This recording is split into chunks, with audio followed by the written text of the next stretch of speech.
A primeira lei de Newton pode ser mostrada por meio de uma experiência muito simples.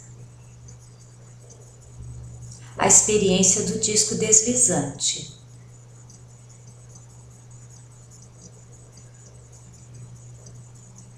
Suponha um disco de metal parado sobre uma superfície de cortiça.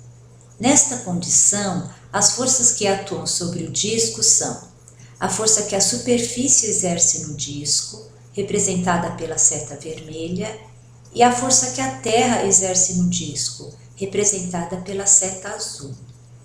Estas duas forças têm a mesma intensidade, a mesma direção, mas sentidos opostos. Portanto, elas se cancelam e, em consequência, a força resultante sobre o disco é nula. Mantendo-se esta situação, o disco permanecerá parado. Agora, se apenas um empurrão é aplicado ao disco, retirando-se a mão logo em seguida, ele se move muito pouco antes de parar. E só para devido à ação da força de atrito dinâmico entre a superfície de cortiça e o disco.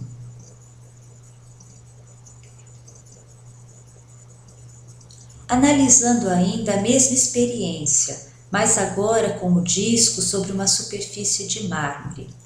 Como o coeficiente de atrito dinâmico da interface mármore-aço é menor que o da interface cortiça-aço, então, ao repetir o mesmo empurrão, é possível perceber que o disco percorre uma distância maior antes de parar.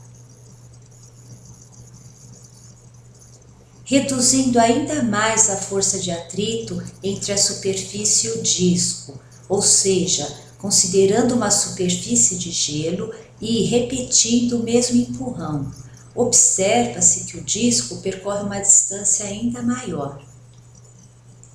Esta experiência mostra que, quando a força de atrito entre as superfícies diminui, o disco percorre uma distância maior. E no limite em que a força de atrito é reduzida ao mínimo, pode-se observar que o disco se move com velocidade constante, sem que nenhuma força o impulsione durante o movimento. Estes resultados expressam exatamente o que diz a primeira lei de Newton.